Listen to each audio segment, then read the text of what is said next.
আর আমার আল্লাহ পাক রব্বুল আলামিন এ খাতুনে জান্নাতের কথা কে শুনতে আছেন? আমার আল্লাহ পাক রব্বুল আলামিন জিবরিল আমিনকে বলতেছেন, জিবরিল তুমি যাও যাও চলে যাও, যাওয়ার পর জান্নাত থেকে একটি খাতুনে জান্নাতের জন্য একটি পোশাক নিয়ে নাও, আর যাওয়ার পর আল্লাহর নবীর কাছে উপস্থিত করে যাও। জিবরিল ফেরেশতা বলেন, আমি আল্লাহ পাক রব্বুল আলামিনের আবেদন কম কথা মোতাবিক, আল্লাহ পাক রব্বুল আলামিনের আদেশ মোতাবিক আমি জান্নাত থেকে একটি পোশাক নিয়ে নিলাম, আর পোশাকটা নেওয়ার পর আমি আল্লাহর নবীর দরবারে উপস্থিত হয়ে গেলাম। আল্লাহর নবী সাল্লাল্লাহু তাআলা আলাইহি ওয়াসাল্লামকে আসার পর সালাম দিলেন, আসসালামু আলাইকুম ইয়া রাসূলুল্লাহ। আল্লাহর নবী সালামের উত্তরটা দিয়ে দিলেন, আল্লাহর নবী সালামের জবাবটা দিয়ে দিলেন। আমার নবী মুস্তাফা সাল্লাল্লাহু তাআলা আলাইহি ওয়াসাল্লাম জিবরিল আমিনকে বলতেছেন, জিবরিল তুমি কিসের জন্য এখন এসেছো? কোনো ওহী নিয়ে এসেছো না কি নিয়ে এসেছো? জিবরিল আমিন বলতেছেন, ইয়া রাসূলুল্লাহ ইয়া হাবিবাল্লাহ, আমি আপনার দরবারে উপস্থিত হলাম। আপনার কন্যা খাতুনে জান্নাত আল্লাহর কাছে আবেদন করেছে। এ খাতুনে জান্নাত আপনার কন্যা আল্লাহ পাক রব্বুল আলামিনের কাছে আবেদন করেছেন, ইয়া রাসূলুল্লাহ, তাই আমি জান্নাত থেকে পোশাক নিয়ে এলাম। এই পোশাকটা আপনার কন্যার জন্য। বাবজি ভাইয়েরা, এমন সময়তে আল্লাহর নবী সাল্লাল্লাহু তাআলা আলাইহি ওয়াসাল্লাম নিজের কন্যাকে ডাক দিলেন। খাতুনে জান্নাত বাড়ি থেকে ঘরের ভিতরে ছিলেন। ঘরের ভিতর থেকে আল্লাহর নবীর দরবারে উপস্থিত হলেন। নিজের আব্বা হুজুরের কাছে আসলেন। আসার পর বলছে, আব্বা আপনি কিসের জন্য আমাকে ডাকলেন, কি কারণে? আল্লাহর নবী বলেন, বেটি তুমি আল্লাহর কাছে আবেদন করেছিলেন, আমার আল্লাহ পাক রব্বুল আলামিন তোমার জন্য জান্নাত থেকে জিবরাইলের মারফত দিয়ে একটি পোশাক পাঠিয়ে দিয়েছে। এই পোশাকটা পরিধান করে তোমাকে কালকে ওই ইহুদির বাড়িতে বিয়ের খানাতে যেতে হবে। এই কারণে আল্লাহ পাক রব্বুল আলামিন তোমার জন্য পাঠিয়ে দিয়েছে। খাতুনে জান্নাত রাদিয়াল্লাহু তাআলা আনহা বলেন, অত্যন্ত পোশাক দেখে অত্যন্ত সন্তুষ্ট হলো, খুশি হলো, রাজি হলো। আমার বলার উদ্দেশ্য বাবজি ভাইয়েরা, কারণ হচ্ছে আমার আল্লাহ পাক রব্বুল আলামিন জান্নাত রানী ফাতেমাতুজ জোহরা যখনই যা চেয়েছেন আল্লাহর কাছে পেয়েছেন, আবার অনাহারাও থেকেছেন পৃথিবীর জমিনে। এরকম অনেক ঘটনা আছে, কিতাবের ভিতরে পাওয়া যায়। কিন্তু বাবজি ভাইয়েরা, এ খাতুনে জান্নাত মানুষকে একটাই শুধু শিক্ষা দেওয়ার জন্য, পৃথিবীর জমিনে তোমরা যদি গরিব হও, কষ্ট পাও, তবে আল্লাহর শুকরিয়া আদায় করো আর ধৈর্য ধরো, আল্লাহ তোমাদেরকে দিবে। বাবজি ভাইয়েরা, এমন সময়তে আল্লাহর নবীর কাছ থেকে খাতুনে জান্নাত পোশাকটা নিয়ে নিলেন, আর পোশাকটা নেওয়ার পর ঘরের ভিতরে চলে গেলেন। রাত্রি অতিবাহিত হলো, সকাল হলো। এ খাতুনে জান্নাত উত্তম পোশাক, জান্নাতি পোশাকটা পরিধান করে নিলেন। জান্নাতি পোশাক পরিধান করার পর এই খাতুনে জান্নাত আব্বা হুজুরের কাছ থেকে এই বিদায় নিয়ে রাস্তায় চলতে আরম্ভ করে দিলেন। পর্দার সহিত বাড়ি থেকে বের হলেন। এই খাতুনে জান্নাত বিনা পর্দাতে রাস্তাঘাটে চলাফেরা করতেন না। এই খাতুনে জান্নাত কখনো কেউ মুখ দেখাননি, এমন পর্দার সহিত চলাফেরা করেছেন। এই খাতুনে জান্নাত বলেন, আমি জান্নাতি পোশাক পরিধান করার পর, আমি বোরকা ভালোভাবে লাগানোর পর আমি রাস্তায় চলে গেলাম। এমন ভাবে চলতে আরম্ভ করলাম, কোন মানুষ আমাকে দেখার পর চিনতে পারবে না কি এটা খাতুনে জান্নাত আসতেছে। এমন সময়তে এইভাবে যখন রাস্তায় চলতে আরম্ভ করলো, বেশ যেতে যেতে যেতে যেতে খাতুনে জান্নাত বলেন, আমি আমার বান্ধবীর বাড়িতে উপস্থিত হয়ে গেলাম। কিন্তু বাবজি ভাইরা, এমন সময়তে এই ইহুদির কিন্তু একটা মনে ধারণা ছিল, এই খাতুনে জান্নাত খারাপ পোশাক ছাড়া ভালো পোশাক পরিধান করে আসতে পারবে না। এই খাতুনে জান্নাত যদি খারাপ পোশাক পরিধান করে আসে, তাইলে একে আমরা বাড়িতে প্রবেশ করতে দেব না। আর কিছু কিছু যুবতী মেয়েকে উত্তম পোশাক পরিধান করে আছে। যারা বড় লোকের মেয়ে ছিল তারা বাজার থেকে দামি দামি পোশাক কিনে এনেছিল, আর কেনার পর ওই পোশাক পরিধান করে আছে। তারা গেটের সম্মুখে দাঁড়িয়ে আছে আর বলতেছে যে এই খাতুনে জান্নাত যখন ছিঁড়া ফাটা পোশাক পরিধান করে আসবে, ওই পোশাকটা দেখার পর আমরা তাকে ঠাট্টা করতে আরম্ভ করে দেব, তাকে তাচ্ছিল্য করতে আরম্ভ করে দেব, তাকে তার সম্মান হানি করব। এমন সময়তে আমার আল্লাহ পাক রব্বুল আলামিন বলেন, আল্লাহ পাক রব্বুল আলামিন যাকে ইজ্জত দিবেন, সম্মান দিবেন, সেই ব্যক্তি সম্মান পাবে। আর আল্লাহ পাক রব্বুল আলামিন যাকে লাঞ্ছনিত অপমানিত করবেন, দুনিয়ার কোন মানুষ তাকে যদি সম্মান দেয়, দুনিয়ার কোন সমস্ত মানুষ যদি তাকে সম্মান দেয়, তবুও সম্মান পাবে না।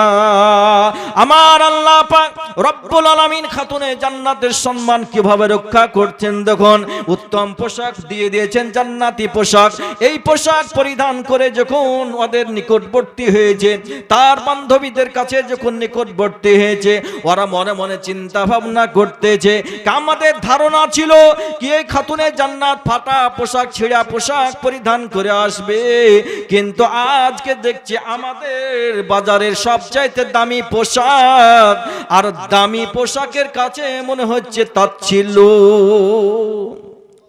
ওদের ধারণা ছিল আমরা আমাদের অনেক টাকা পয়সা আছে, আমরা বাজার থেকে দামি দামি পোশাক কিনেছি, আর এই খাতুনে জান্নাত খারাপ পোশাক পরিধান করে আসবে, ওকে অপমানিত করব, লাঞ্ছিত করব, এরকম ধারণা ছিল।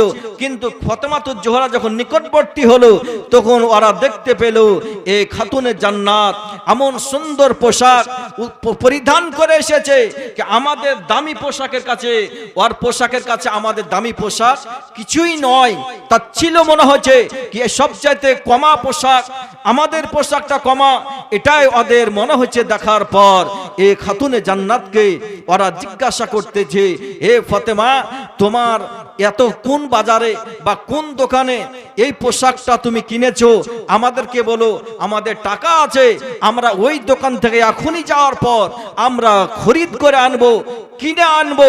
খাতুনে জান্নাত বলেন, এমন একটি দোকান থেকে আমি খরিদ করেছি, তোমরা জিন্দগিতে যতই চেষ্টা করো আর পাবে না। জোরে বলুন সুবহানাল্লাহ। আল্লাহুম্মা সাল্লি আলা মাওলানা মুহাম্মাদ ওয়ালা আলি মাওলানা মুহাম্মাদ সাল্লাল্লাহু আলা মুহাম্মাদিন সাল্লাল্লাহু আলা মুহাম্মাদ হরদম সাবান সনি কালু পাক নামে মুহাম্মাদ হরদম সাবান সনি কালু সাফিয়ানা মুহাম্মাদ সাল্লাল্লাহু তাআলা আলাইহি ওয়াসাল্লাম। বাবাজি মুসলমান ভাইরা, এমন সময়তে খাতুনে জান্নাত বলতেছেন, এইভাবে যখন তারা আমাকে জিজ্ঞাসা করতে আরম্ভ করে দিল, খাতুনে জান্নাত বলেন কি আমার এরকম পোশাক এমন একটি দোকান থেকে খরিদ করেছি, তোমরা আর ওই খরিদ করে ওই দোকান খুঁজে পাবে না কো। এমন একটি দোকান, ওর বান্ধবীরা বারবার কাকতি মিনতি করতেছে, ফাতেমা তুমি আমাদেরকে দয়া করে তুমি দোকানের নামটা বলো, কোন জায়গাতে কোন বাজারে দোকানটা আছে, ওই দোকানের নামটা বলো।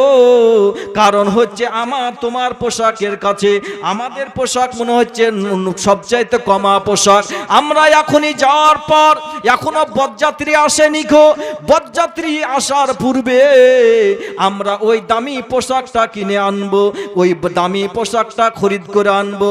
তুমি তাড়াতাড়ি আমাদেরকে দোকানের নামটা বলে দাও, আর না হলে সঙ্গে করে আমাদেরকে নিয়ে চলো। এমন সময়তে খাতুনে জান্নাত বলেন, আমাকে যখন বারবার কাকতি মিনতি করতেছে, আমি তখন নিরুপায় হয়ে গেলাম। তখন আমি তাদেরকে দোকানের নামটা ঘোষণা করলাম, ও তো আমার বান্ধবীরা তোমরা শুনো শুনো, এমন একটি দোকান থেকে খরিদ করেছি, তোমরা তো অমুসলিম। আমার আল্লাহ পাক রব্বুল আলামিন এমন একটি দোকান রেখেছেন, ওই আল্লাহ পাক রব্বুল আলামিনের কাছে আমি আবেদন করেছিলাম, আমার আল্লাহ পাক রব্বুল আলামিন ওই দোকান থেকে ফেরেশতার মাধ্যম দিয়ে আমার কাছে পাঠিয়ে দিয়েছে, আর ওই পোশাকটা আমি পরে এসেছি। এমন সময়তে খাতুনে জান্নাত বলেন, এই পোশাক তোমরা পাবে না, দুনিয়ার কোনো দোকান নয়। দুনিয়ার দোকান হলে তোমাদের টাকা আছে অনেক, তোমরা খরিদ করতে পারতে। এটা হচ্ছে জান্নাতি পোশাক, এই পোশাক তোমরা কিনতে পারবে না গো। তোমাদের টাকা থাকতে পারে অনেক, কিন্তু এই পোশাক তোমাদের যোগ্য নাই গো। এ খাতুনে জান্নাতের সঙ্গে আলোচনা করতেছেন যে আমরা তো অমুসলিম, আমরা যদি মুসলমান হই তাহলে কি হবে। খাতুনে জান্নাত বলতেছেন তোমরা যদি মুসলমান হও, তোমরা আমরা যেইভাবে নিয়ম কারণ কোরআন ও হাদিসে আছে, যেইভাবে কাজকর্মগুলো দুনিয়ার বুকে করতে হবে, তোমরা যদি ওই সমস্ত কাজকর্ম করতে আরম্ভ করো, তাইলে কাল মাহশার ময়দান কঠিন বিচারের দিন হিসাব হওয়ার পর আমার আল্লাহ পাক রব্বুল আলামিন তোমাদেরকে জান্নাত দিবে। আল্লাহুম্মা সাল্লাল্লাহু তারপর আপনি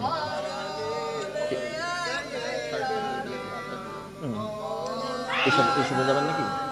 কটা এসব তাহলে যাবেন না, মসজিদ যাবেন না, তখন কি করে আসবেন তাহলে? হ্যাঁ, তো জামা কি করবেন, করতে পারবেন তো 7:30 বাজে যাবে তাহলে।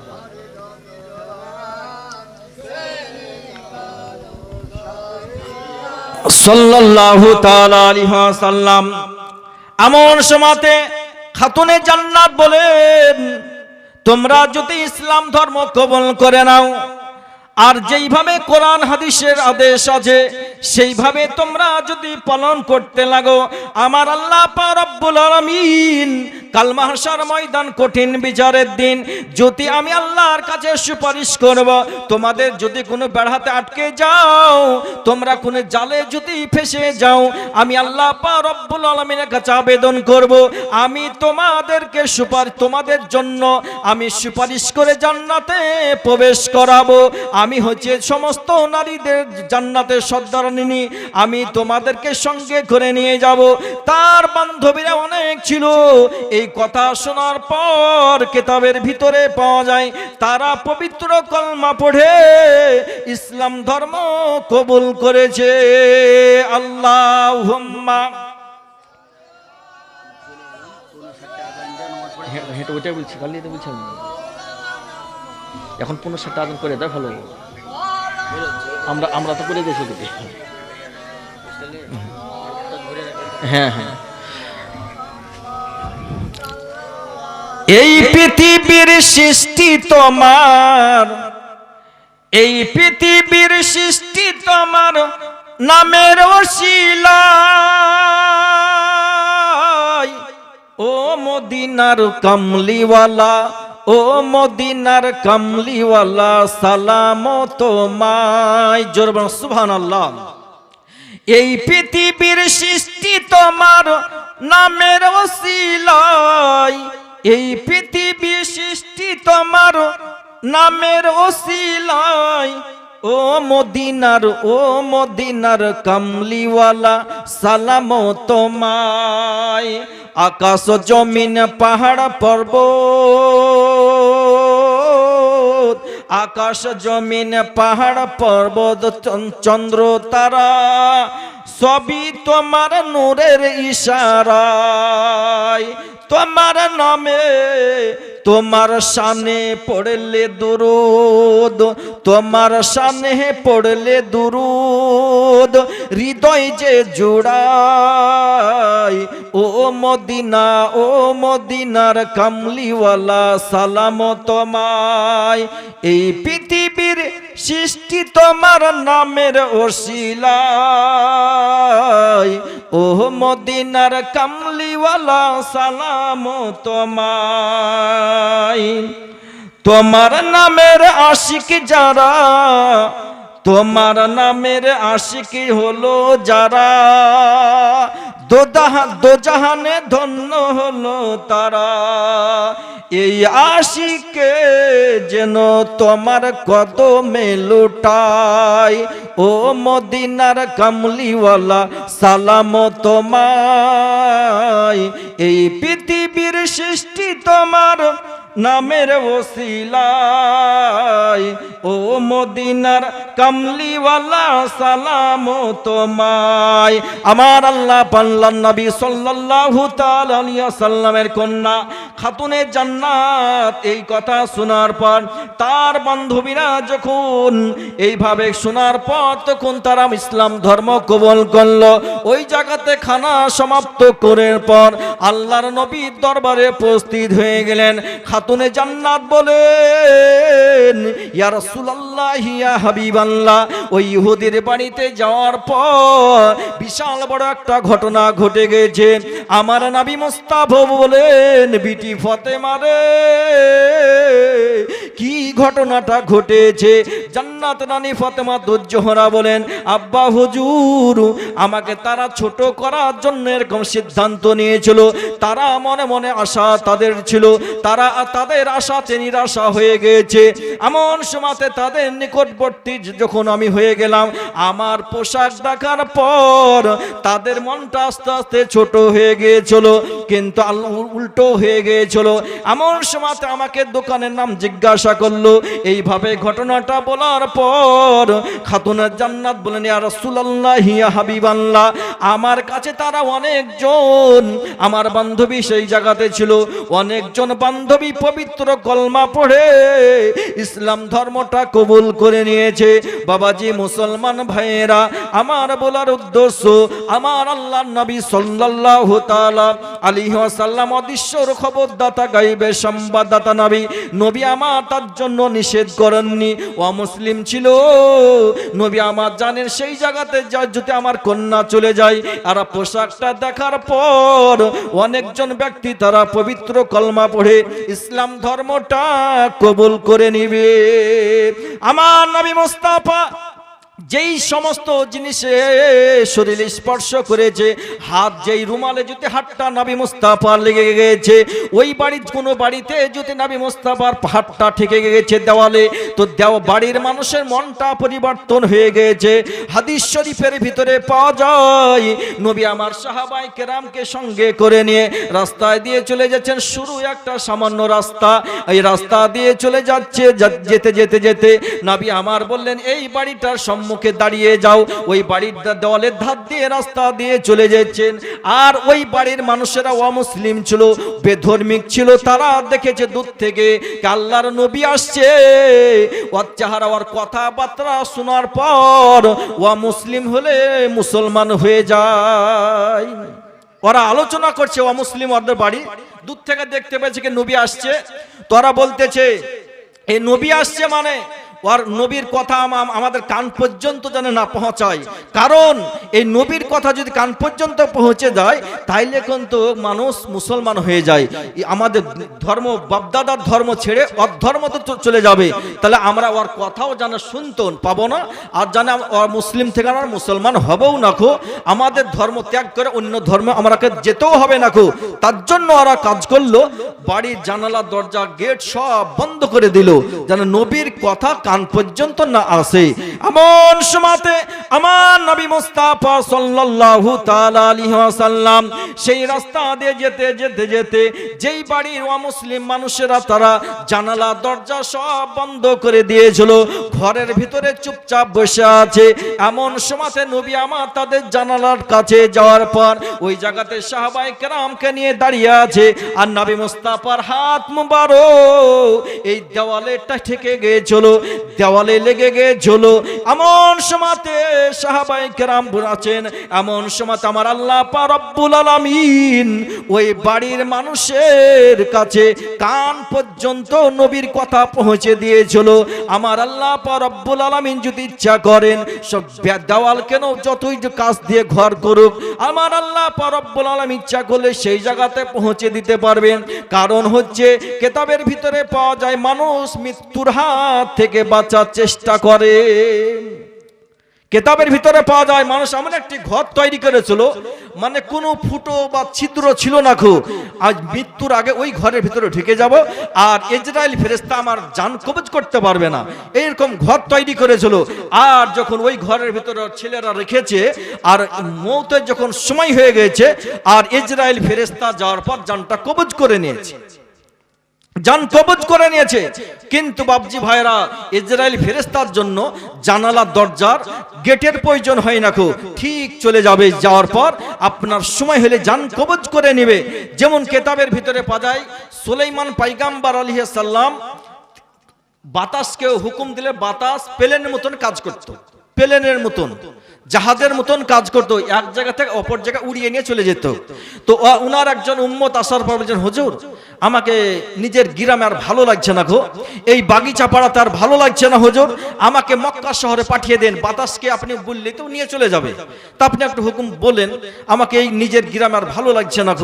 সুলাইমান পয়গম্বর আলাইহিস সালাম বলছে, শোনো, তোমায় নিজের জন্মস্থান ছেড়ে এই শেষ বয়সে তুমি আবার মক্কা শহরে যাবে, কারণ কি?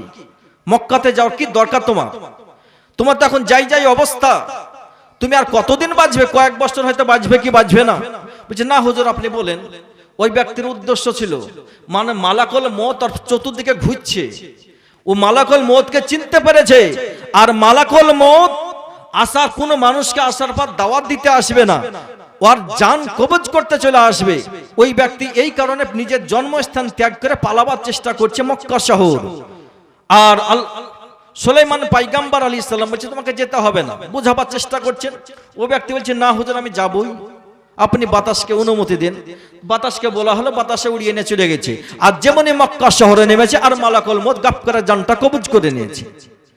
তো আমার বলার উদ্দেশ্য, কেতাবের ভিতরে লেখা আছে, ওর নসিবে ওটাই লেখা ছিল কি ভারতে যতক্ষণ পর্যন্ত থাকবে ওর জান কবজ করা যাবে না, কারণ ওর নসিবে লেখা আছে যতক্ষণ পর্যন্ত মক্কা শহর না পৌঁছাবে।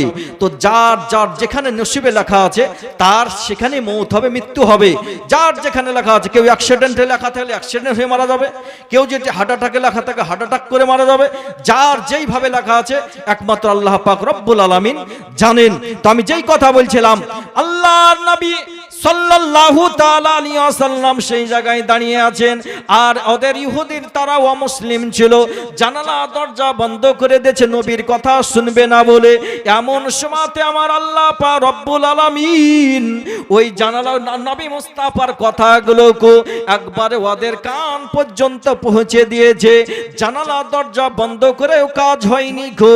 এমন সময়তে তারা বাড়িতে চুপচাপ বসেছিল, তারা ঘরের ভিতরে চুপচাপ বসেছিল, তারা এক অপরের সঙ্গে আলোচনা করতে আরম্ভ করলো কি নবী এখনো দাঁড়িয়ে আছে, চলো চলো নবীর কাছে চলো, আর আমরা পবিত্র কলমা পড়ে ইসলাম ধর্ম কবুল করতে চাই। এমন সময়তে আমার আল্লাহ পাক রব্বুল আলামিন জিবরিল আমিনকে বলছে, জিবরিল রে তুমি যাও, যাওয়ার পরে সুসংবাদটা আমার বন্ধুকে জানিয়ে দাও, যাওয়ার পর খবরটা দিয়ে দাও। আমার জিবরিল আমিন ফেরেশতা আসার পর আল্লাহর নবীকে বললেন, ইয়া রাসূলুল্লাহ ইয়া হাবিবাল্লাহ, আপনার কথা এই বাড়ির মানুষেরা অমুসলিম, ওরা ইহুদি, ওরা শুনবে না বলে বাড়ির জানালা দরজা বন্ধ করে দিয়েছিল, কিন্তু আমার আল্লাহ পাক রব্বুল আলামিন আপনার কথা জানে ওদের জানালা দরজা বন্ধ করে দিয়েছে, কিন্তু আল্লাহ পাক রব্বুল আলামিন তাদের অন্তরে তালাটা খুলে দিয়েছে। জোরে বলুন, ওদের অন্তরে তালাটা খুলে দিয়েছে। তাই ওরা আসার পর আল্লাহ নবীর কাছে আসার পর, ইয়া রাসূলুল্লাহ ইয়া হাবিবাল্লাহ, আমাদের বড় ভুল হয়ে গেছে, আমরা বেয়াদবি করেছি, আমরা উল্টো ভেবেছিলাম আমরা অমুসলিম এখনো আছি। তো ইয়া রাসূলুল্লাহ ইয়া হাবিবাল্লাহ, আমরা ওদেরকে ইস্তিগফার করে তওবাতিল্লাহ করে পবিত্র কলমা পড়ে আমাদেরকে মুসলমান করেলেন। আপনার মহামন্ত্র পবিত্র কলমা পড়ে ইসলাম ধর্ম আমাদেরকে কবুল করান, কারণ আমরা এতদিন ভুল রাস্তায় ছিলাম। আমরা বুঝতে পেরেছি নবী আমার কেউকে জোর করে কলমা পড়াননি, এটা কেউ প্রমাণ দিতে পারবে না, কিন্তু নবী জোর করে কেউকে কলমা পড়াইছে এটা কেউ বলতে পারবে না। যেমন কেতাবে হাদিস শরীফের ভিতরে আছে, হযরত আলী বাচ্চা ছেলে যখন ছিল তখনই কলমা পড়ার জন্য এসেছিল। হযরত আলী হযরত আলী আসার বলছে, ইয়া রাসূলুল্লাহ, ইয়া হাবিবাল্লাহ, আপনি আমাদেরকে কলমা পড়ে মুসলমান করলেন। আল্লাহ নবী বলছেন, না, তুমি এখনো বাচ্চা, এখন নাবালক সাবালক হওনি খো। আমি যদি তোমাকে এখন কলমা পড়ে মুসলমান করি, তো মক্কার লোকেরা বলবে যারা অমুসলিম, কি নবী জোর করে সবকে কলমা পড়াচ্ছে, কারণ এই বাচ্চাকেও কলমা ছাড়েনি, বাচ্চাটাকেও কলমা পড়িয়ে দিয়েছে। তুমি যখন সাবালক হবে, আসার পর আমাকে বলবে, আমি তোমাকে পবিত্র কলমা পড়ে ইসলাম ধর্ম কবুল করাবো। আর নচেত তোমার আব্বা এখন গার্জেন, তোমার আব্বা যদি আসার পর বলে, তো আমি তোমাকে এখনই কলমা পড়িয়ে দিতে পারবো। তো বাপজি ভাইয়েরা, আমার বলার উদ্দেশ্য, নবী আমার কেউকে জোর জবরদস্তি জুলুম করে কলমা পড়াননি খো। নবী মুস্তাফার ব্যবহার, আখলাক, চরিত্র দেখে অমুসলিমেরা মুসলমান হয়েছে তো কলমা পড়ে।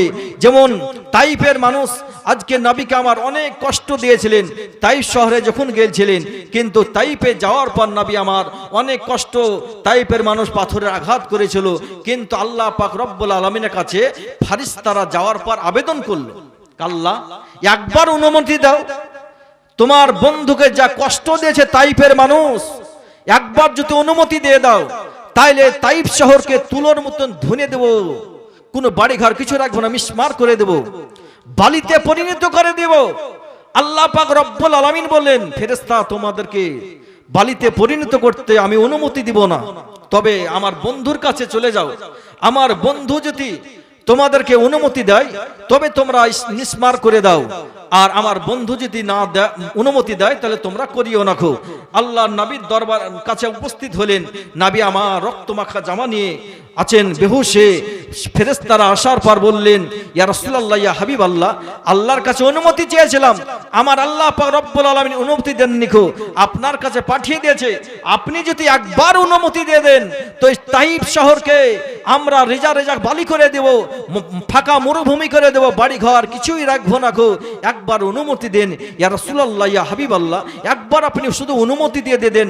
আর ফেরেশতারা আসার পর অনুমতি চেয়েছিলেন, কিন্তু নবী আমার অনুমতি দেননি কি তাইফের মানুষ আমাকে চিনতে পারেনি, এখনো চিনতে পারেনি, তাই আমাকে কষ্ট দিয়েছে, আঘাত দিয়েছে।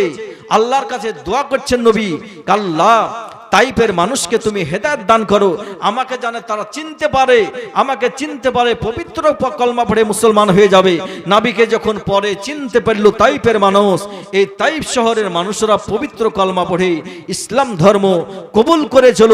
এ খাতুনে জান্নাত রাদিয়াল্লাহু তাআলা আনহা, আল্লাহর নবীর কন্যা, আজকে জান্নাতি ফাতেমা, ইমাম হাসান হুসাইন বাচ্চা ছেলে, এই বাচ্চা ছেলে যখন আল্লাহর নবী চুম্বন খাচ্ছেন, ইমাম হাসান হুসাইনের সঙ্গে নবী আমার অত্যন্ত মহাব্বত, ভালোবাসতেন, অত্যন্ত নিজের ছেলেদের সঙ্গে জানা ভালোবাসতেন। নবী আমার ইমাম হাসান হুসাইনের সঙ্গে অত্যন্ত মহাব্বত করতেন।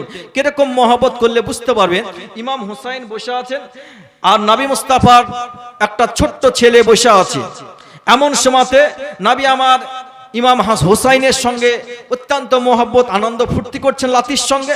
আল্লাহ পাক রব্বুল আলামিন পরীক্ষা করার জন্য জিবরিলকে পাঠিয়ে দিলেন, কি যাও, জিবরিল যাওয়ার পর বলো আমার বন্ধু খুব খুশিতে আছে, ছেলেকে নিয়ে, নাতিকে নিয়ে অত্যন্ত খুশিতে আছে, তো যাওয়ার পর পরীক্ষা করো, নবীকে আমার বন্ধুকে যাওয়ার পর বলো কি আমার আল্লাহ রাস্তায় একটা সন্তান দিতে হবে, আল্লাহ রাস্তায় একটা সন্তান কুরবানি করতে হবে, আমার বন্ধুকে যাওয়ার পর বলো। জিবরিল আমিন আসার পর বললেন, তো নবী আমার নিজের ছেলেকে দেওয়ার জন্য প্রস্তুতি হয়ে দিলেন, নিজের ছেলেকে দিয়ে দিলেন, কিন্তু ইমাম হুসাইনকে দিলেন না। কি ইমাম হুসাইনকে যদি দিই তো ফাতেমা কষ্ট পাবে, আলী কষ্ট পাবে, আর আমিও তো অনেক কষ্ট পাবো, তার জন্য ইমাম হুসাইনকে দিলেন না। ছোট্ট অবস্থায় নবী মুস্তাফার ছেলে ইন্তিকাল করেছিল। তো বাপজি ভাইয়ের আমার বলার উদ্দেশ্য, ইমাম হুসাইনকে নিয়ে নবী আমার আনন্দ ফুর্তি করতেছেন আর পেশানিতে গালে চুম্বন খাচ্ছেন, এমন সময়তে জিবরিল আমিনকে আমার আল্লাহ পাক রব্বুল আলামিন পাঠিয়ে দিলেন। এই ঘটনাটা বলতে বলতে ইনশাআল্লাহ সময় দেখো শেষ হয়ে যাবে আর মুফতি সাহেব চলে আসবেন। আল্লাহুম্মা সাল্লা আলা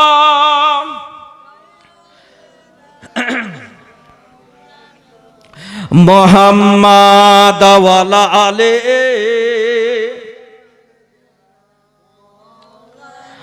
রহমতে আলাম নবী নূরে মুজাসসাম সাহাবীরা আতর বানাই ওই নবীজির ঘাম। নবী মুস্তাফার ঘাম মুবারক থেকে, পাসিনা মুবারক থেকে সাহাবাই কেরাম আতর বানাতেন। কারণ এই হাদিস আছে, একটা ছেলের বিয়ে, ধরেন গরিব মানুষ, আতর কিনতে পারেনি, ওরকম ভালো পোশাকও কিনতে পারেনি, তো আর মাকে বলছে, মা আতর দাও, আতর মাংবো। ওর মা বলছে, বাপ আতর কেনার তো সম্বল ছিল না, টাকা ছিল না, তাই আতর কিনতে পারিনি। তো বলছে, মা আল্লাহর নবীর দরবারে যাও, আর নবী আমার ঘাম মুবারক ওই বোতলে ভরে দিবে, আর ওই বোতলটা নিয়ে চলে আসো, ওটাই আতরে মুস্ক আম্বরের খুশবু হবে। নবী মুস্তাফার কাছে যাওয়ার পর বললেন, আমার ছেলে বিয়ে করতে যাচ্ছে না, যতক্ষণ পর্যন্ত আতর না মাখবে।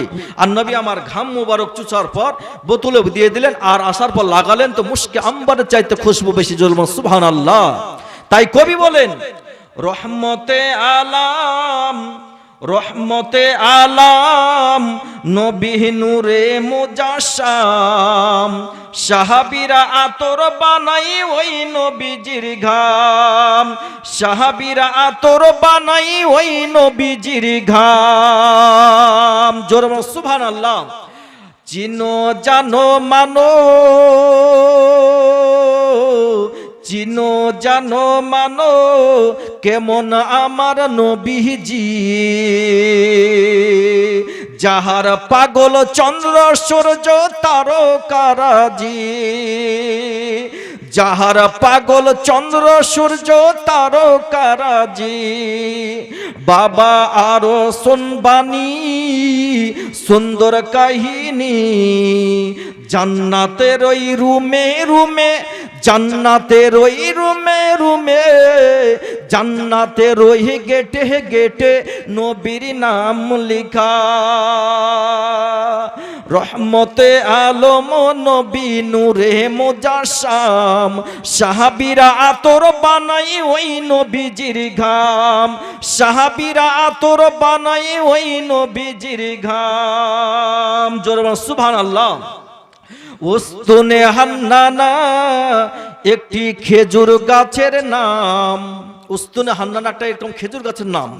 আর ওই খেজুর গাছে বসে নবী আমার খুতবা দিতেন মসজিদে নববীতে। আর ওইটাকে যখন পাল্টানো হলো, নতুন মেম্বার তৈরি করা হয়েছে, আবার নতুন আবার ধরেন তৈরি করা হবে খুতবা দেওয়ার জন্য, তো ওইটাকে সরানো হতো। গাছ মরা শুকনো গাছ কান্না করেছিল নবীর কাছে, এই হাদিস শরীফ প্রমাণ আছে। তো বাপ ওই গাছের কথা বলে, উস্তুনে হান্নানা একটি খেজুর গাছের নাম, যাকে ধরে খুতবা দিতেন রসুলে আকরাম, যাকে ধরে খুতবা দিতেন রসুলে আকরাম। নবীর বিরহে গাছ কান্দিতে রহে, হতবাক হয়েছিলেন, হতবাক হয়েছিলেন যত সাহাবায়ে কেরাম। সাহাবীরা আতর বানাই ওই নবীজির ঘাম, রহমতে আলাম নবী নূরে মুজাশশাম, সাহাবীরা আতর বানাই ওই নবীজির ঘাম, সাহাবীরা আতর বানাই ওই নবীজির ঘাম। আর চিনো জানো মানো, আর চিনো জানো মানো, কেমন আমার নবীজি, যাহারা পাগল চন্দ্র সূর্য তারকারাজি। আর জান্নাতের ওই রুমে রুমে, আর জান্নাতের ওই রুমে রুমে লিখা নবীর নাম, সাহাবীরা আতর বানাই ওই নবীজির ঘাম, সাহাবীরা আতর বানাই ওই নবীজির ঘাম। আল্লাহুম্মা সাল্লাল্লাহু সাইয়্যিদিনা মাওলানা মুহাম্মদ ওয়ালা আলে সাইয়্যিদিনা সাল্লাল্লাহু তাআলা আলাইহি ওয়াসাল্লাম। অল্প সময়ের ভিতরে ঘটনাটি ইনশাআল্লাহ শেষ করব। আমার নবী মুস্তাফা ইমাম হুসাইনের পেশানিতে চুম্বন দিচ্ছেন, গালে চুম্বন দিচ্ছেন, বাচ্চা ছেলে। এমন সময়তে খাতুনে জান্নাত সাইডে বসে আছেন। নবী আমার বসে বসে ইমাম হুসাইনের সঙ্গে এতই মহব্বত ভালোবাসা করতেছেন। আমার আল্লাহ পাক রব্বুল আলামিন বলেন, জিবরিল রে, যাও, যাওয়ার পর চলে যাও আমার বন্ধুর কাছে চলে যাও। আমার বন্ধু ইমাম হুসাইনের তিনার নাতির পেশানিতে চুম্বনটা দিচ্ছে, গালে চুম্বনটা দিচ্ছে। আমার বন্ধুকে যাওয়ার পর বলে দাও ইমাম হুসাইনের যেন গলাতে চুম্বনটা দিয়ে দেয়। জোর বলো সুবহানাল্লাহ।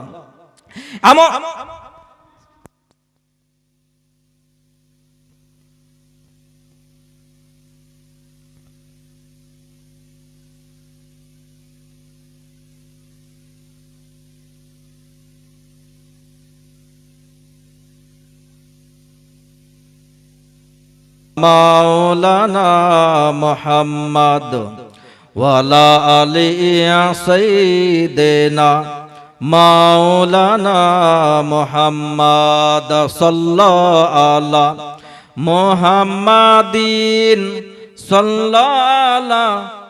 এখন জুড়ে দেন, 7টার সময় বন্ধ করে দেন।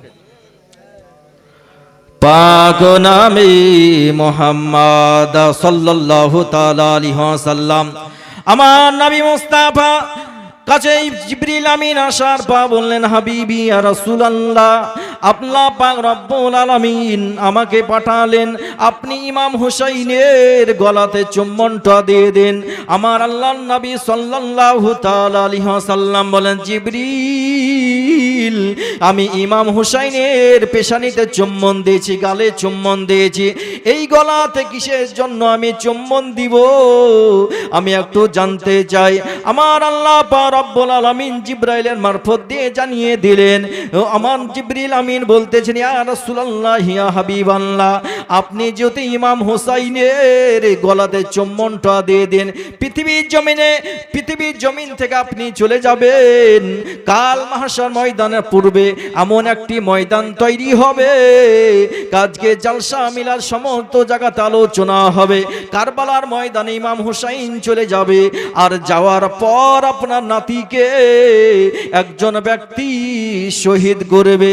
এই কারণে আল্লাহ পাক রব্বুল আলামিন আপনাকে ইমাম হুসাইনের গলাতে চুম্বনটা দিতে বললেন। এর জন্য হাদিস শরীফের ভিতরে পাওয়া যায়, আমার নবী মুস্তাফা চোখ দিয়ে ঝরঝর করে পানি ঝরে যায়। খাতুনে জান্নাত পাশে বসেছিল, আব্বা হুজুর, আপনি কিসের জন্য এখন তো কিছুক্ষণ পূর্বে আপনি ইমাম হুসাইনের সঙ্গে কতই খুশিতে ছিলেন, অত্যন্ত আনন্দ করতেছিলেন, আর এখন আপনার চোখ দিয়ে ঝরঝর করে পানি ঝরছে। কিসের জন্য পানি ঝরছে? আপনার চোখে পানি ভেসে যায়, আমি একটু জানতে চাই। আমার নবী মুস্তাফা বলেন, বিটি ফাতেমা, এই সবে মাত্র আল্লাহ পাক রব্বুল আলামিন জিবরিল আমিনকে পাঠাচ্ছিল, আর জিবরিল আমিন আসার পর বলল কি আপনি ইমাম হুসাইনের গলাতে চুম্বনটা দিয়ে দেন। কারবালার ময়দানে আপনি পৃথিবীর জমিনে থাকবেন না, আপনার কন্যা থাকবে না, আলী থাকবে না, এরকম সাহাবায়ে কেরাম অনেক চলে যাবে, আর সেই সময়তে আমার ইমাম হুসাইনকে শহীদ করবে বিটি ফাতেমা। এই কারণে আমি এই কথাটা শোনার পর কান্না করতেছি। এমন সময়তে আল্লাহ নবী সাল্লাল্লাহু তাআলা আলাইহি ওয়াসাল্লাম বলেন, ও জিবরিল আমিন, কারবালার ময়দানটা আমি একবার দেখতে চাই। পৃথিবীর জমিনে আমি চলে যাব, তার পূর্বে আমি কারবালার ময়দানটা দেখতে চাই। আল্লাহ পাক রব্বুল আলামিন জিবরিল আমিনকে হুকুম দিলেন, আমার বন্ধুকে কারবালার ময়দানটা সম্মুখে আনার পর দেখিয়ে দাও। জিবরিল ফেরেশতা বলেন, আল্লাহ পাক রব্বুল আলামিন আমাকে আদেশ করলেন, নবী আমাকে হুকুম দিলেন, আমি কারবালার ময়দানটা নিয়ে চলে আসলাম। ইরাকের জমিনে কারবালার ময়দান রয়েছে, ইরাক থেকে মক্কা শহরে কারবালার ময়দানে মদিনাতে নবী আমার নিয়ে জিবরিল ফেরেশতা আনার পথ দেখিয়ে দিলেন, কি আল্লাহর নবীর সম্মুখে উপস্থিত করলেন। এই কারবালার ময়দানে ইমাম হুসাইনকে শহীদ করবে, আপনি তখন থাকবেন না, আলী তখন থাকবে না গো, ইমাম হাসান তখন থাকবে না গো। ওই টাইমে কারবালার ময়দান কিয়াম শুরু হয়ে যাবে।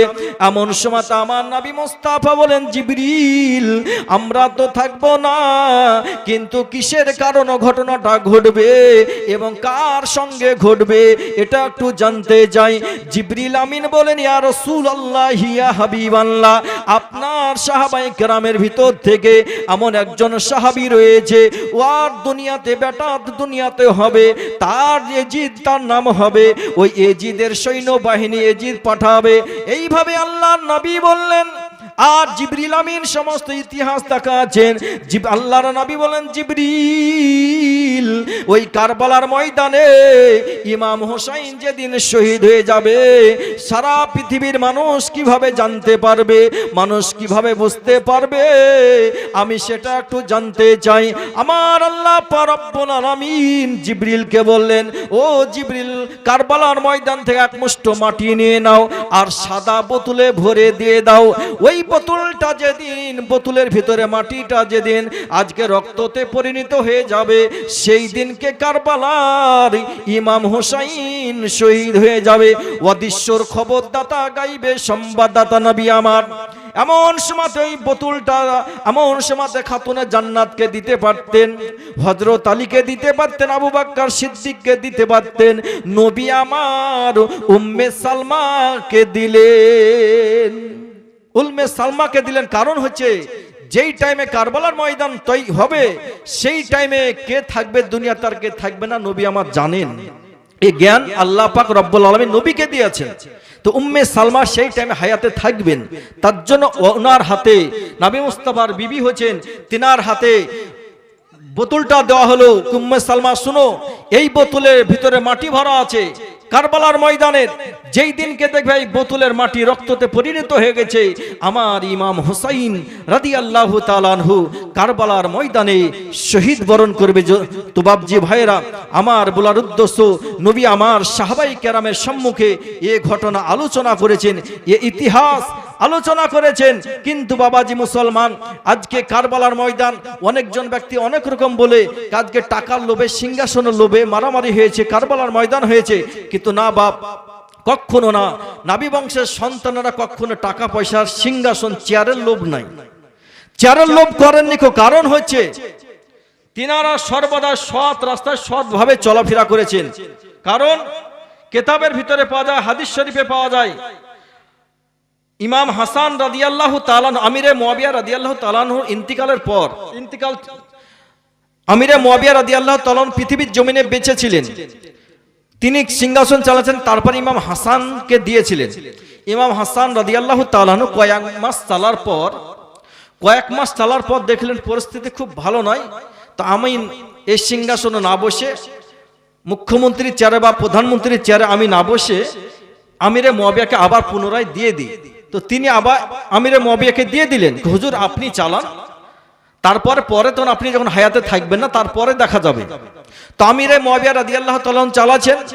কিন্তু বাবজি ভাইয়েরা, এই আমিরে মুয়াবিয়া এমন একজন বিখ্যাত সাহাবী, বিশাল বড় সাহাবী। ইবলিস শয়তান মানুষকে পথভ্রষ্ট করে খারাপ রাস্তায় নিয়ে যায়। কিন্তু আমিরে মুয়াবিয়া রাদিয়াল্লাহু তাআলাকে ইবলিস শয়তান নামাজ পড়ার জন্য ডাকতে গেছিল, নামাজ পড়ার জন্য ডাকতে গেছিল। যার পর ফজরের আগে চলে গেছে, যাওয়ার পর হুজুর উঠেন, নামাজের সময় হয়েছে, নামাজ পড়বেন না।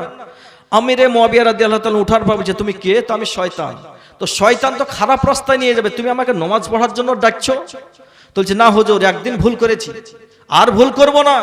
কারণ একদিন আপনার নামাজ কাজা হয়ে গেছিল, আর আল্লাহর কাছে এমনই প্রার্থনা করেছে, কান্নাকাটি করেছিলেন কি জামাতে নামাজ পড়লে আপনি 27 গুণ নাকি বেশি পাতেন।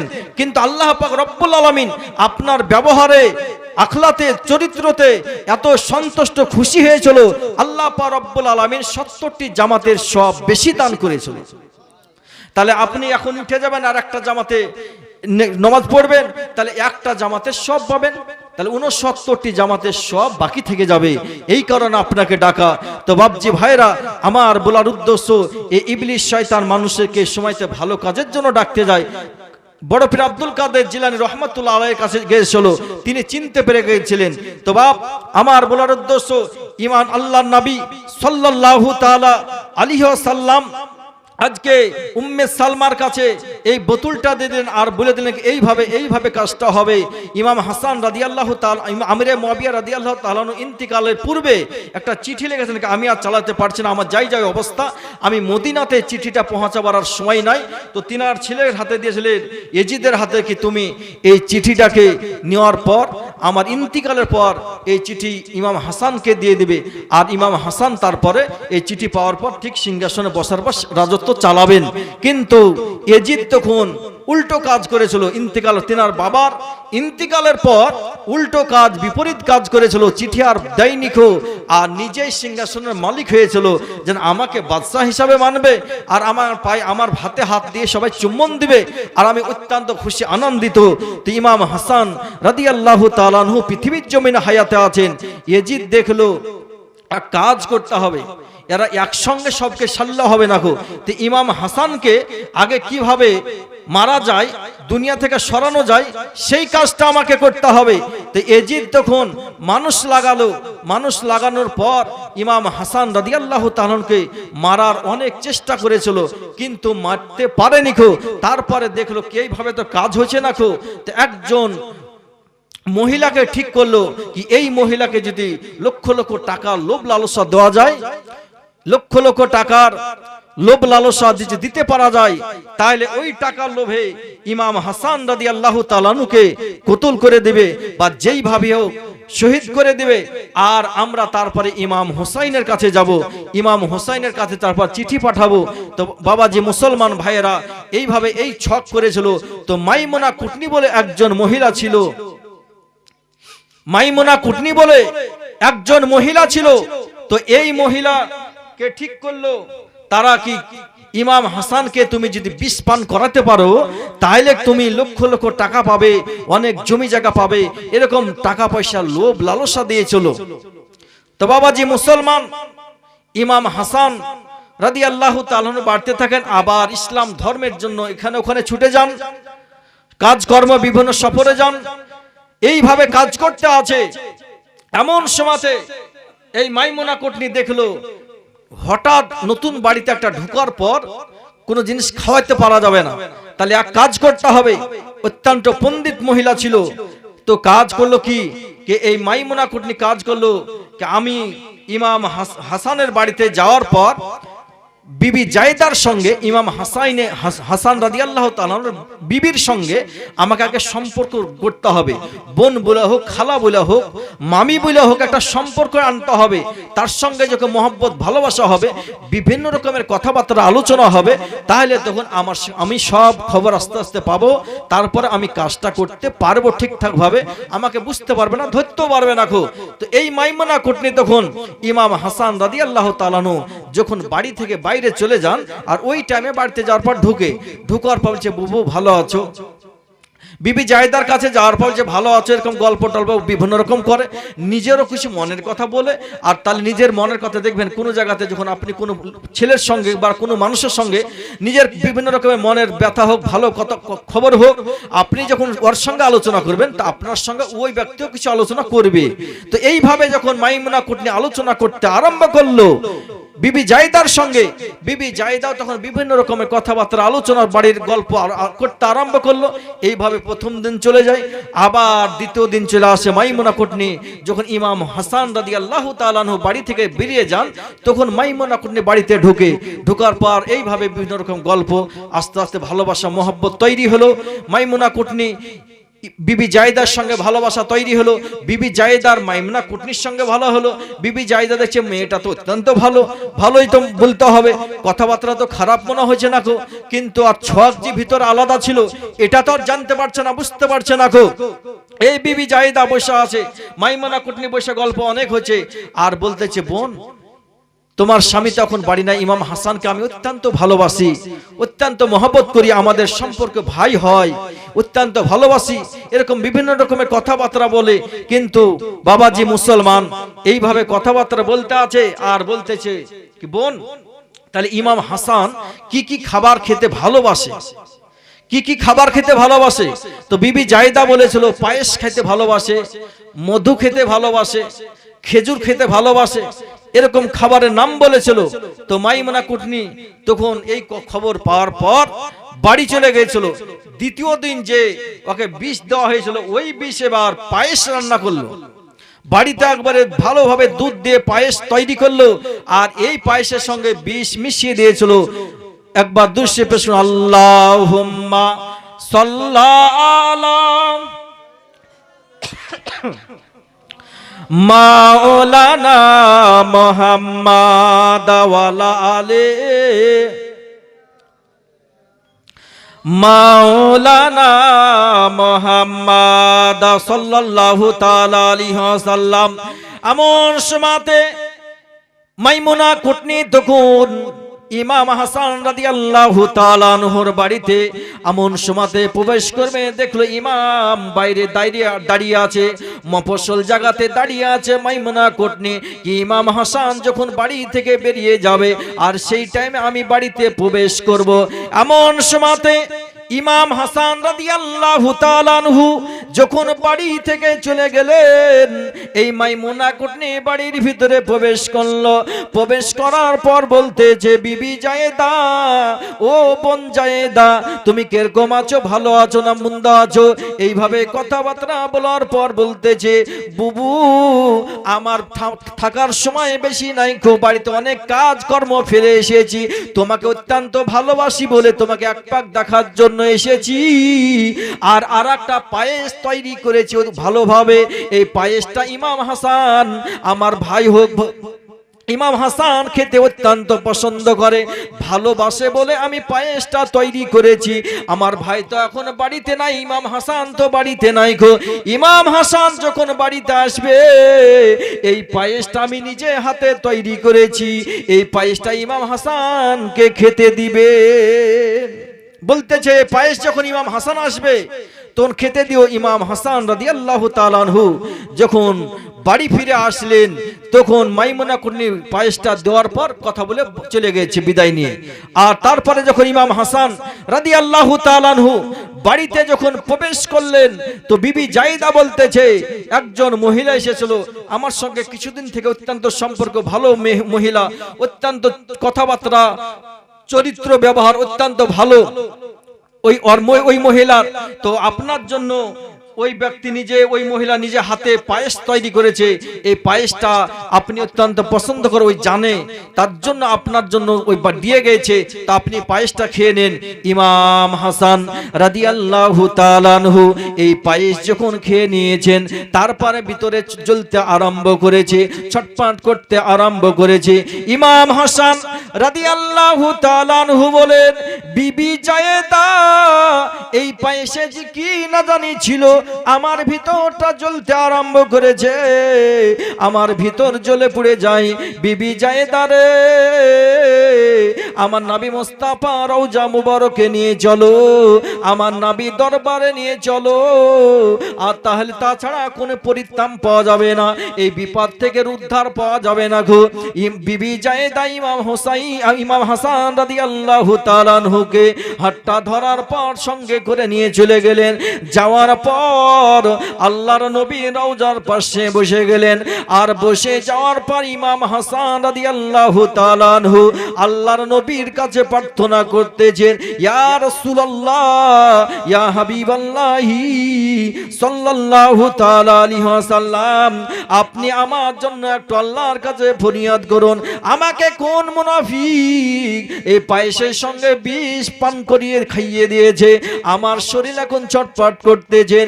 ইয়া নানা জান, আপনি যখন বেঁচে ছিলেন আমাদের সঙ্গে কতই না মহব্বত করেছিলেন। ইয়া রাসূলুল্লাহ, ইয়া হাবিবাল্লাহ, আমার বিষটা জানে পানিতে পরিণত হয়ে যায়, বিষ জানে পানি হয়ে যায়। আমার নবী মুস্তাফা সাল্লাল্লাহু তাআলা আলাইহি ওয়াসাল্লাম রওজার ভিতর থেকে ইমাম হাসান রাদিয়াল্লাহু তাআলা আনহুর আজকে যখন দোয়া করা হলো, ইমাম হাসান রাদিয়াল্লাহু তাআলা আনহুর আজকে বিষ পানিতে পরিণত হয়ে গিয়েছিল, বিষ পানি হয়ে গিয়েছিল। ইমাম হাসান রাদিয়াল্লাহু তাআলা আনহু সুস্থ হয়ে গেলেন, আবার বাড়ি চলে আসলেন। এইভাবে থাকতে আরম্ভ করলেন। মাইমুনা কুটনি খবর পেয়েছে কি বিষে কাজ হয়নি কো, এই বিষে যখন কাজ হলো না, তার চাইতে ডোজ বাড়াতে হবে, তার চাইতে পাওয়ার একটু বাড়াতে হবে। এমন সময় আবার কিছুদিন পর মাইমুনা কুটনি ভালো একটা খেজুর, কয়েকটি খেজুর নিয়েছে। ভালো খেজুর নেওয়ার সঙ্গে করে খেজুর গুনে নেওয়ার পর খেজুরের ভিতরে বিষটা ভরে দিয়েছিল। এই মাইমুনা কুটনি খবরটা পেয়েছিল বিবি জায়েদার কাছ থেকে, কি খেজুর খেতে অত্যন্ত ভালোবাসে। এমন সময়তে আবার ওইভাবে ওই ছকে আসার পর বিবি জায়দার সঙ্গে কথাবার্তা গল্প করার পর বলল, বোন আমি কয়েকটা খেজুর এনেছি ইমাম হাসানের জন্য। ইমাম হাসান অত্যন্ত খেজুর খেতে পছন্দ করে, এই কারণে আমি খেজুরগুলো এনেছি। এই ইমাম হাসান যখন বাড়ি চলে আসবে তুমি এই খেজুরগুলো ইমাম হাসানকে দিয়ে দিও। আর ইমাম হাসান খেজুরগুলো খাওয়ার পর অত্যন্ত প্রশংসা করবে, অত্যন্ত আমার নাম করবে, এই কারণে খেজুরগুলো এনেছি। এমন সময়তে আবার যখন চলে যাই ইমাম হাসান রাদিয়াল্লাহু তাআলা আনহু বাড়ি চলে আসলেন। আসার পর তখন এই হাসান রাদিয়াল্লাহু তাআলা আনহুকে বিবি জায়দা খেজুরগুলো দিয়েছিলেন, আবার শরীরে জ্বলতে আরম্ভ হয়েছিল। ইমাম হাসান রাদিয়াল্লাহু তাআলা আনহু বিবি জায়দারে সেই দিনকে পায়েস খেয়ে এরকম হয়েছিল, আবার মনে হচ্ছে খেজুর খাওয়ার পর হয়েছে, তুমি আমাকে নবীর দরবারে নিয়ে চলো, নবী ছাড়া আমি উদ্ধার পাবো না গো। ইমাম হাসান রাদিয়াল্লাহু তাআলা আনহুকে সঙ্গে করে যখন ধরার পর নিয়ে যাওয়া হয়েছিল, আল্লাহর নবীর কাছে সুপারিশ করলেন, আল্লাহর নবীর কাছে আলোচনা করলেন। আল্লাহর নবী সাল্লাল্লাহু তাআলা আলাইহি ওয়াসাল্লাম এইভাবে যখন আল্লাহর কাছে প্রার্থনা করলেন, আমার আল্লাহ পাক রব্বুল আলামিন ইমাম হাসান রাদিয়াল্লাহু তাআলা আনহুর বিষ পানি হয়ে যায়। আল্লাহুম্মা সাল্লা আলা, পূর্ণ হয়ে গেলে জুড়ে দিবেন পূর্ণতে, ওয়ালা আলে সাইয়্যিদিনা সাল্লাল্লাহু তাআলা আলাইহি ওয়াসাল্লাম। এইভাবে যখন ইমাম হাসান বাড়িতে আছেন, আবার মাইমুনা কুটনি খবর পেয়ে গেছে কি ইমাম হাসান এখনো শহীদ হয়নি গো, ইমাম হাসান এখনো মারা যায়নি গো। আবার তার চাই তার একটু বেশি পাওয়ারের বিষ। এই মাইমুনা কুটনি তখন মধু নিয়েছে, আর মধুটা গাছে যে মধুগুলো বসে ওই মৌচাক থেকে মধু ভেঙতে এসেছিল, আর ওই মধু থেকে ইমাম হাসান রাদিয়াল্লাহু তাআলা আনহুর জন্য ওই এক বোতল মধু নেওয়ার পর ওই মধুতে বিষ মিশিয়ে দিয়েছিল। আবার পুনরায় ওইভাবে আসার পর ইমাম হাসান রাদিয়াল্লাহু তাআলা আনহু বাড়িতে নাই, ওই টাইমে আসার পর মাইমুনা কুটনি বিবি জায়দাকে দিয়ে দিল কি ইমাম হাসান তো মধু খেতে ভালোবাসে, তাইলে এই মধু যখন আসবে তখন মধুটা দিও।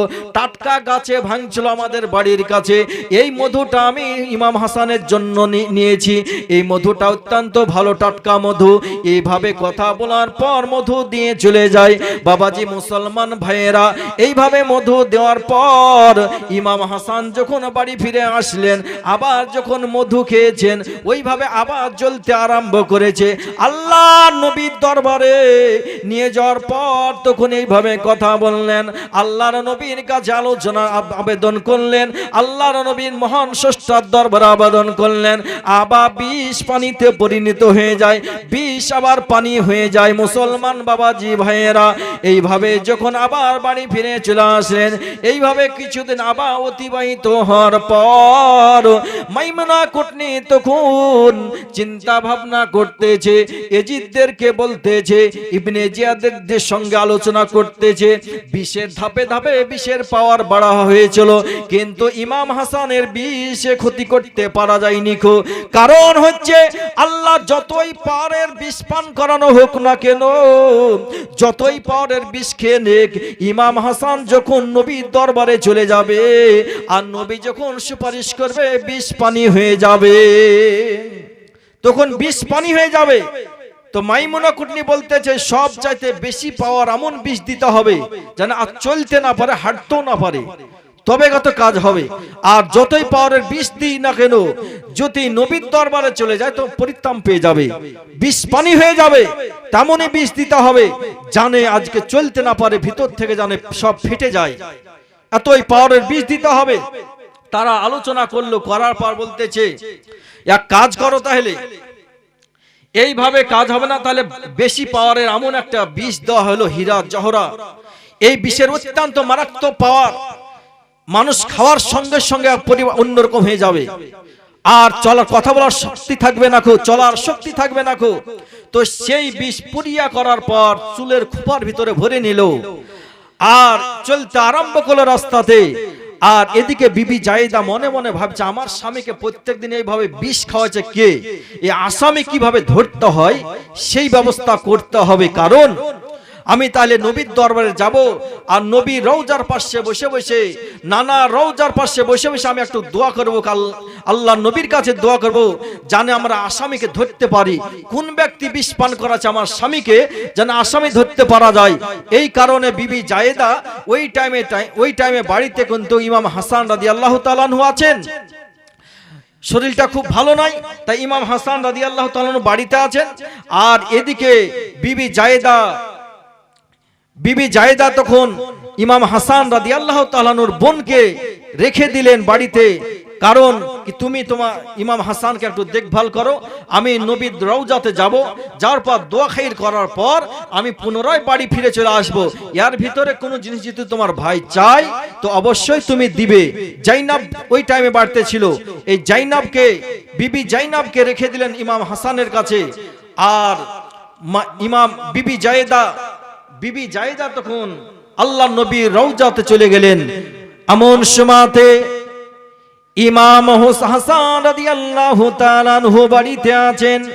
আর বিবি জায়েদা জাইনাবকে সঁপে দেওয়ার পর টুকটুক টুকটুক করে নবী রওজার পাশে চলে গেলেন। যাওয়ার পর কোরআন তেলাওয়াত করলেন, দুরূদ শরীফ জিকির আজকার তাসবিহ তাহলিল করলেন। আল্লাহর নবী রওজার পাশে যাওয়ার পর কান্নাকাটি করতেছেন, ইয়া রাসূলুল্লাহ ইয়া হাবিবাল্লাহ, আপনার নাতি ইমাম হাসানকে প্রত্যেকদিন এইভাবে বিষ পান করাছে কে, আমরা এখনো আসামি ধরতে পারিনি। তো আল্লাহর নবী আমরা যে পদ্ধতি আপনি একটু জানিয়ে দেন, আমরা জানি যে কোন ব্যক্তি বিষ পান করা আছে, আমরা জানি সেই আসামিকে ধরতে পারি।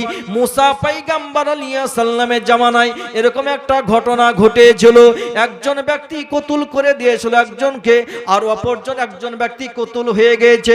একজন ব্যক্তি তার আত্মীয় স্বজন পাড়া প্রতিবেশী বলতেছে এই ব্যক্তিকে কে হত্যা করেছে, ওই ব্যক্তির আসামির খোঁজ করতে হবে, আসামির খোঁজ করতে হবে।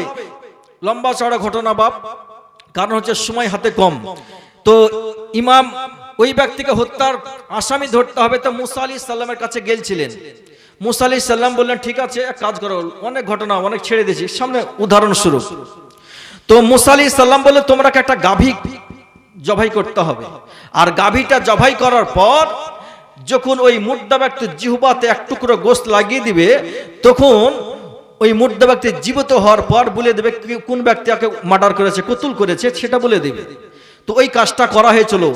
গরুটার দাম অনেক বেশি ছিল, গাভীটার গায়ের দাম অনেক, এখন ধরেন কোটি কোটি টাকা দাম, ওই টাইমে তো কোটি কোটি টাকা ছিল, এখন অনেক দাম। কারণ হচ্ছে একটা গরুর চামড়া ছড়ার পর যতগুলো সোনা আটবে চামড়াতে ততগুলো সোনা দেওয়া হয়েছিল ওই গরুটার দাম। আর এটা আল্লাহর ফেরেশতা বলেছিল, মানে ঘটনাটা বড়, উদাহরণস্বরূপ বললাম। কারণ সূরা বাকারা যে ফাতিহা সূরা পর বাকারা মানে হচ্ছে গাভী, এই কারণে আল্লাহ পাক ওই ঘটনাটার নামে সূরার নাম রেখেছিল। ঘটনাটাকে আল্লাহ পাক এত পছন্দ করেছিল কি ওই সূরার ঘটনার নামে সূরাটার নাম রেখে দিয়েছে গাভীর নামে। গাইটাকে আল্লাহ পাক এতই পছন্দ করেছিল, ওই গাভীটাকে আল্লাহ পাক এতই চয়েস করেছিল, ওই গাভীটার নামে সূরার নাম রেখে দিয়েছে গাভী বাকারা। তো বাবজি ভাইরা ওই আসামি খোঁজ করে পেয়েছিল, মুর্দা ব্যক্তি আবার পুনরায় বলে দিয়েছিল। অধিকার ইতিহাস নয় বাপ, আমার বলার উদ্দেশ্য ইমাম হাসান রাদিয়াল্লাহু তাআলা আনহু বাড়িতে আছে, বিবি জায়েদা বাড়িতে আছে, আর জাইনাব বাড়িতে আছে। আর বিবি জায়েদা আল্লাহর নবীর দরবারে আবেদন করতেছেন, আল্লাহর নবী সাল্লাল্লাহু আলাইহি সাল্লামের কাছে দোয়া করতেছেন। এই বিবি জায়েদা আল্লাহর নবীর দরবার থেকে বিদায় নিয়ে এমন সময়তে রাস্তার দিকে চলতে আরম্ভ করেছে। আর এদিকে মাইমুনা কুটনি বাড়িতে যে পানি ছিল পানি, আর ওই পানির ঢাকন মুখের উপরে 7টা গিট মেরেছিল, 7টা গিট দিয়ে কলসির মুখে 7টা, একটা কাপড় দেওয়ার পর 7টা গিট মেরেছিল। গিট বিবি জায়েদা, মানে কোনো ব্যক্তি যদি গিট গেলে খুলে তো গোনা গোনা তো খুলবে না। গিট খোলার পর হয়তো 20টা ভরে দিয়েছে, আর ভরার পর গিট মারতে যেতে 5টা মেরেছে, তাহলে বোঝা যাবে কি কাপড়টা খুলেছিল কেউ। এই কারণে গিটটা 7টা মেরে গিয়েছিল। বিবি জায়েদা রাস্তায় আসছে, আর জাইনাব বাড়িতে আছে। ইমাম হাসান রাদিয়াল্লাহু তাআলা আনহুর অত্যন্ত পিপাসা লেগেছে, আর তার ভিতরেই মাইমুনা কুটনি যাওয়ার পর গিটগুলোকে খোলার পর বিষ ভরে দিয়েছে পানিতে, আর তারপর আবার গিটটা মারার পর চলে গেছে। 7টাই মেরেছে, কিন্তু খুব চালাক, গুনে গুনে 7টাই আবার গিট মেরে দিয়েছিল, ধরতে পারেনি খুব। এমন সীমামতে ইমাম হাসান রাদিয়াল্লাহু তাআলা পিপাসা লেগেছে, আর বলছে বোন জাইনাব পানি এক গ্লাস দাও, আমি পান করি। তো বলছে ভাই এখন তো পানি বাড়িতে অনেকক্ষণ, হয়তো কালকার পানি আছে, আজকার হয়তো নাই, তো আমি টাটকা পানি কুয়া থেকে আনবো, আনার পর তোমাকে আমি দিব নিজে হাতে গ্লাসে। তেমন সময়তে এইভাবে যখন ইমাম জাইনাব যখন পানি আনার জন্য চলে গেছে কুয়ার দিকে, আর ইমাম হাসান রাদিয়াল্লাহু তাআলা অত্যন্ত পিপাসা লেগেছে, মনে মনে ভাবছে যে আমি তো কমসে কম 2-1 ঢোক যদি পানি পান করতে পারি তো আমার পিপাসাটা একটু নিবারণ হবে, একটু কষ্ট কম হবে। তাই কষ্ট মষ্ট করে কলসির কাছে, ঘোড়ার কাছে যাওয়ার পর কাপড়টা না খুলে ধরেন পানি ঢালতে একটু আরম্ভ করেছে। কাপড়টা ভিজার পর পানি একটু পড়েছে, ওই পানি খান ধরেন পান করে নিয়েছে। আর এদিকে তখন শরীর ছটফট করতে আরম্ভ করেছে। এমনই মারাত্মক বিষ ছিল ইমাম হাসান রাদিয়াল্লাহু তাআলা আনহু, এদিকে ছটফট করতেছেন। আর বিবি জায়েদা তখন বাড়িতে আসার পর দেখতেছেন আমার স্বামী বিছা পড়ে মাটিতে পড়ে ছটফট করতেছে। এমন সময়তে জাইনাবকে ডাক দেওয়া হলো, জাইনাব জাইনাব। জাইনাবের কোনো খবর পাওয়া যায় না গো। এমন সময়তে কিছুক্ষণ পর যখন জাইনাব বাড়িতে আসলো, বিবি জায়েদা জিজ্ঞাসা করছে জাইনাব তুমি কোথায় গিয়েছিলে? আমার ইমাম হাসান ভাই পানি পান করার জন্য বলেছিল, এই পানি টাটকা পানি আনার পর ভাইকে আমি দিতাম, এই কারণে ভাইকে পানি পান করাবার জন্য গেছিলাম। এমন সময়তে বিবি জায়েদা বলে জাইনাব রে আর তোমার ভাই বাঁচবে না, কারণ হচ্ছে এমন বিষ পান করেছে, পানিতে বিষ মিশিয়ে দিয়েছে, কেউ কোন দুশমন বিষ মিশিয়ে দিয়েছে।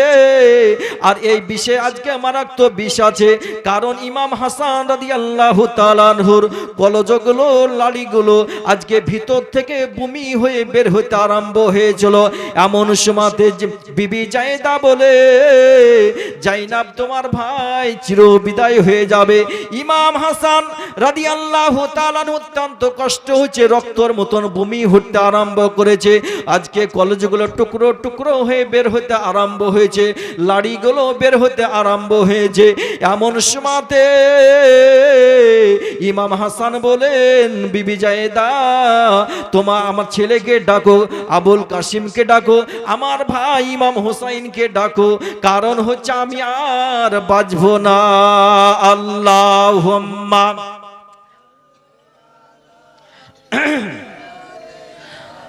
মাওলানা মুহাম্মাদ ওয়ালা আলে মাওলানা মুহাম্মাদ সাল্লাল্লাহু আলা। মন যদি দিতে হয়, মন যদি দিতে হয় তো কাকে দেবেন?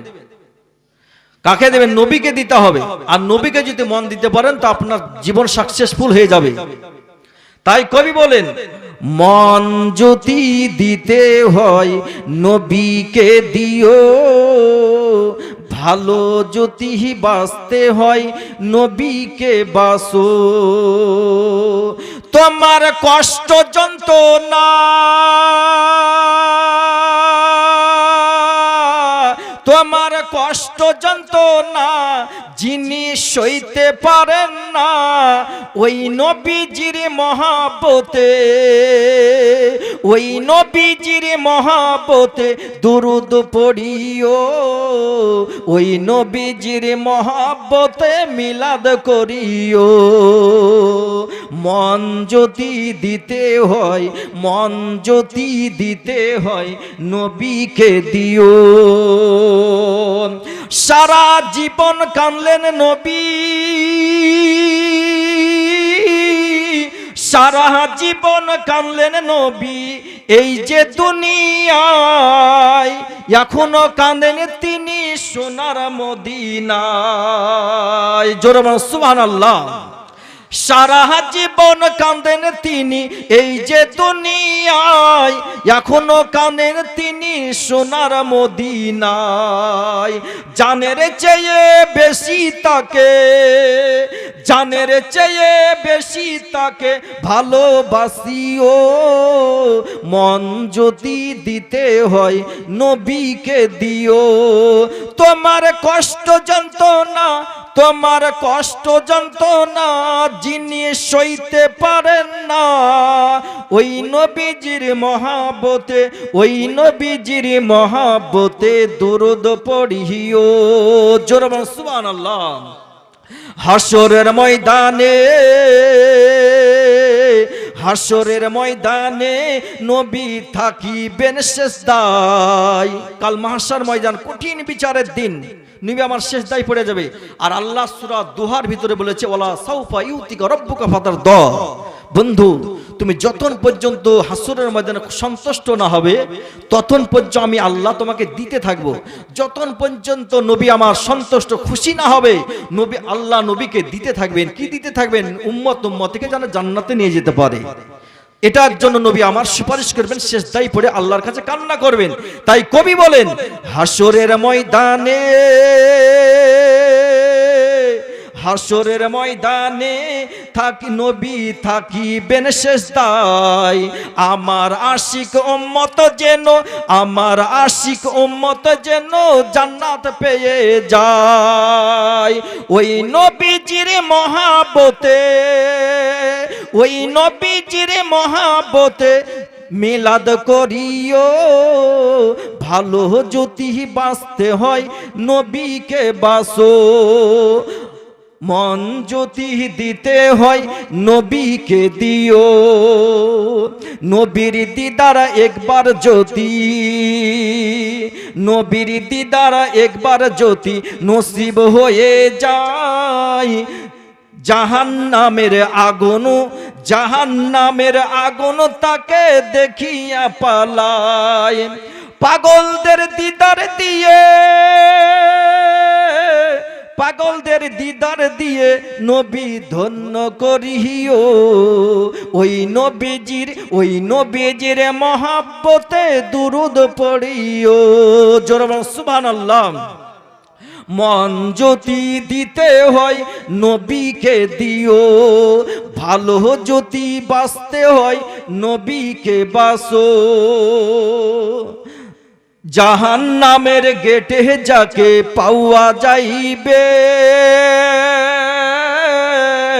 জাহান্নামের গেটে যাকে পাওয়া যাইবে, চক্ষু মোবারকের পানি, আর চক্ষু মোবারকের পানি ঝরতে থাকবে। উম্মতের পাগল নবী, উম্মতের পাগল নবী মনে রাখিও। ভালো যদি বাঁচতে হয় নবীকে বাসো। মন যদি দিতে হয় নবীকে দিও। জোরে বলুন সুবহানাল্লাহ। পুলসিরাতের পার, পুলসিরাতের পার দাঁড়িয়ে থাকবে। পুলসিরাতে দাঁড়িয়ে থাকবে। কারা দাঁড়িয়ে থাকবে তাই বলছে কবি। পুলসিরাতের পার দাঁড়িয়ে থাকবে, মিলাদ পড়া উম্মতের পার করিবে। দুরূদ পড়া উম্মতের পার করিবে। ওই নবীজির প্রেমে সবাই, ওই নবীজির প্রেমে সবাই পাগল হও গো। ওই নবীজির মহাব্বতে, ওই নবীজির মহাব্বতে দুরূদ পড়িও। মন যদি দিতে হয় নবীকে দিও। তোমার কষ্ট যন্ত্রণা যিনি সইতে পারেন না, ওই নবীজির মহাব্বতে মিলাদ করিও। ওই নবীজির মহাব্বতে কিয়াম করিও। ওই নবীজির মহাব্বতে